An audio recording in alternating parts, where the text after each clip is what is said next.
That was a video I found basically in Syria. They were celebrating Ashura because it's a Muslim holiday in Damascus. The point is that it's secure enough to be able to hold a holiday like that.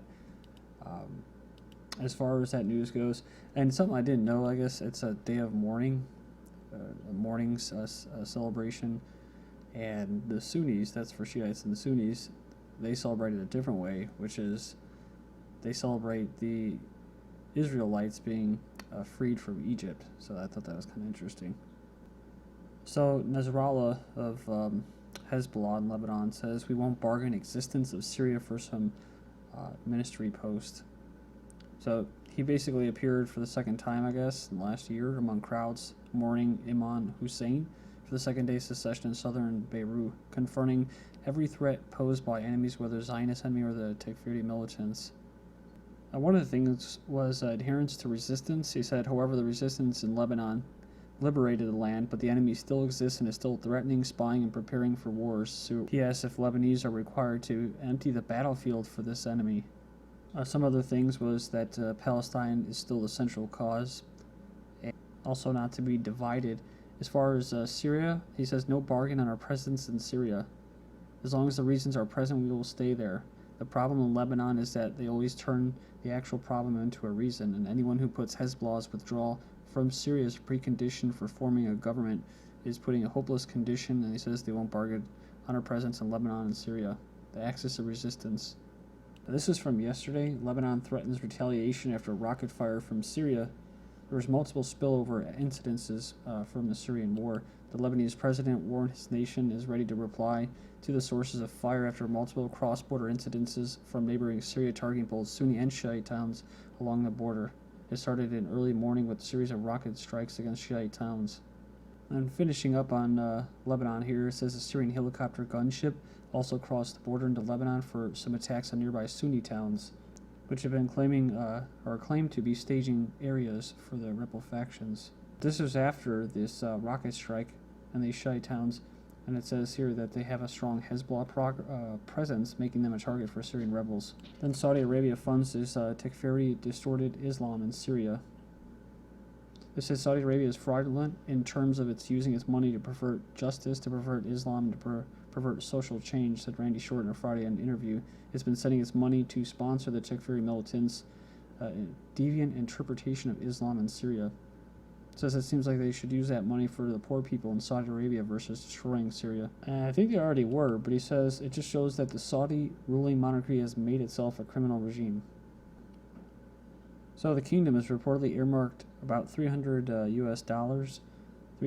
million US dollars, to the so-called transitional government in Syria, which is planned to be set up by the foreign-sponsored opposition. The monthly budget is estimated to be $50 million. Then you have this crazy story. Al-Qaeda, these are what they are, these Takfiri militants, among other forces, they're called Al-Qaeda. Linked rebels apologize for cutting off the head of the wrong person. Islamic State of Iraq and al-Shaman militants say they're sorry for decapitating a fellow extremist rather than an enemy. There's basically another Sunni Islamist, but it says here that they do not share the same Al-Qaeda ideology. These same people are going back to Europe. They're from Europe and they're going back there, but most of them are not Syrian. That's the thing about it. They'll call that a civil war.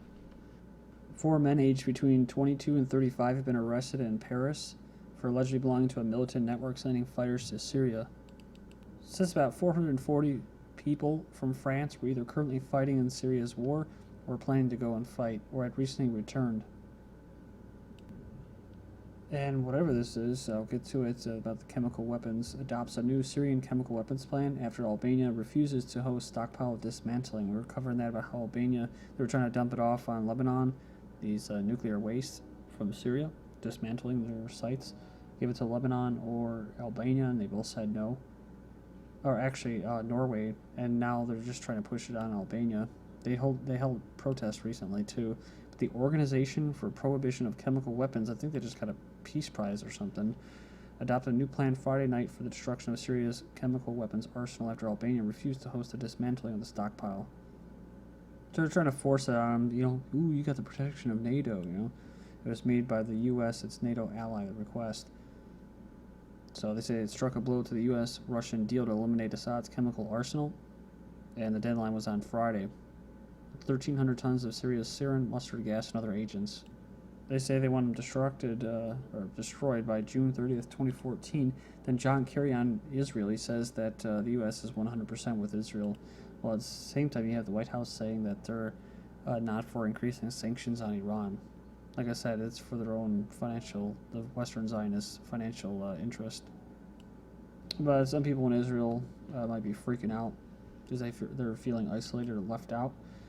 What's important here is that we stand with Israel firmly 100%, says Kerry. There's no distance between us and the dangers of Iran's nuclear program. The end game for us is exactly the same. Then to Israel again. Israel to return harvested organs of dead Palestinians.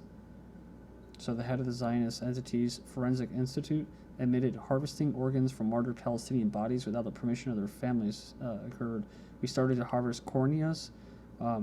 Whatever was done was highly informal. No permission was asked from the family. This was, he said in an interview back in 2000. They harvested bones, corneas, heart valves, and skin from Palestinians and even foreign workers. He described how doctors would use masks, or they would mask the removal of corneas from bodies. We glued the eyelids shut, and we wouldn't take corneas from families we knew would open the eyelids. And that smells our shit, Bob, as the sewage is hitting Gaza streets as Egypt tunnel closures off electricity. Basically, they ran out of electricity, so their sewage is starting to overflow into the streets and that. Children waded through sewage, submerging the streets of central Gaza on Thursday, a day after one of the blockaded Palestinian enclave's largest wastewater treatment plants stopped for a lack of fuel. But it says here as it gets worse, and it goes, if the situation gets untreated or goes untreated, it could soon spill into the homes of tens of thousands of more residents in downtown Gaza. Lastly, Egypt's months-long crackdown on cross-border smuggling tunnels that used to bring fuel in cheaply has already forced Gaza's only power plant to stop, meaning 2 weeks of daily 12-hour blackouts for the territory's 1.8 million residents. More Egypt news. They are warming to Russia as U.S. ties cool. Visit by Russian ministries seen as an attempt by both countries to assert themselves amid. So basically, they're getting closer. They're trying to sell them weapons. So it's all business too. But Russia offers Egypt helicopters and air defense systems. They're offering Egypt combat helicopters and air defense systems, as well as repairs and overhauls of military hardware previously supplied to the troubled Middle Eastern nation. It says that Egypt has not made large-scale purchases of Russian weapons for 4 decades. They're saying Russia will return to its Navy base in Vietnam. The Russian Navy will place a maintenance base in the Vietnamese port of Cam Ranh in accordance with the agreements during Putin's visit to the Asian country. So, moving on here, Russian bombers practiced bombing of Sweden again. They didn't know they did to begin with the first time, but for nearly 2 hours, they were attacking exercises against Sweden, Poland, and the Baltic states of 5 Russian planes, including 2 bombers that were detected via radar as they flew out of the Gulf of Finland. The purpose was to practice these bombers to carry out various types of attacks, and it's not possible that they also wanted to highlight the Russian presence in the southern Baltic.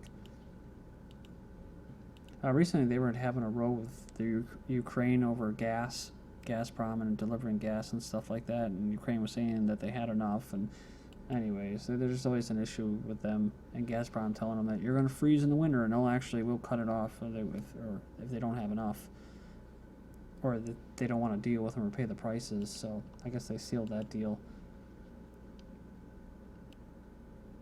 But it sucks because it's not really in the hands of the people. The resources are in the hands of a few people that divvy it up to a few other people, and that's who elects these people, like Putin and Medvedev or Obama and Bush. It's usually energy companies and finance companies, banks, and that. Someone told me about this. Sent me a message about in Poland we're celebrating their Independence Day, and it got pretty hairy, I guess. Actually, they started to burn down the rainbow, a big gay pride rainbow display in Poland. So there it is. There's a little picture right there. Polish nationalists attack Russian embassy during Independence Day march. They called them right wing. They had shaven head demonstrators waving red and white flags. They shouted slogans directed against Russia. They say Poland's eastern neighbor, which the demonstrators blamed for World War II atrocities and occupation during the Soviet era. They were shouting God, honor, and fatherland. They then moved into this square, considered Warsaw's gay and bohemian district, setting fire to a symbolic rainbow-colored flower display. Guess it was a symbol of diversity. So I guess if you're proud to be Polish and you're a nationalist, you're considered to be an extremist. So, and that's not tolerated. You can be proud of a minority of people who want their sexual rights, but don't be too proud about being independent and being who you are as a country. They said that aggression, which spelled through the streets of Warsaw, is not an isolated event. It marks a steady rise of the far right in Polish politics and society, which so far has not been addressed by the authorities and faces only sporadic resistance from parts of the general public. Someone sent me this video. I watched 2 parts, and I'll finish it the rest tonight, but it's about the crash. Remember that crash of, it was actually the Polish president and a bunch of other higher-ups in Poland. I mean, it was pretty obvious who it was done by, and they're claiming that it was done by Russia. But how the crash was basically caused by that, and how nobody really said anything. There was no international investigation into it.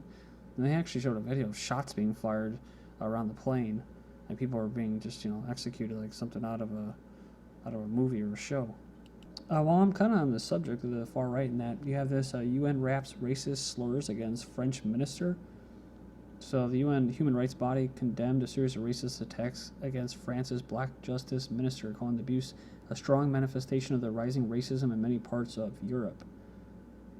So it says the utterly unacceptable abuse of a prominent politician on the basis of her color is a stark manifestation of the rising racism, xenophobia, and intolerance aimed at members of the ethnic and religious minorities as well as migrants in many countries. Saudi Arabia desperately seeking to avoid a revolt. We talked about that possibly being destabilized. And not really severed, but cooling relations between the U.S.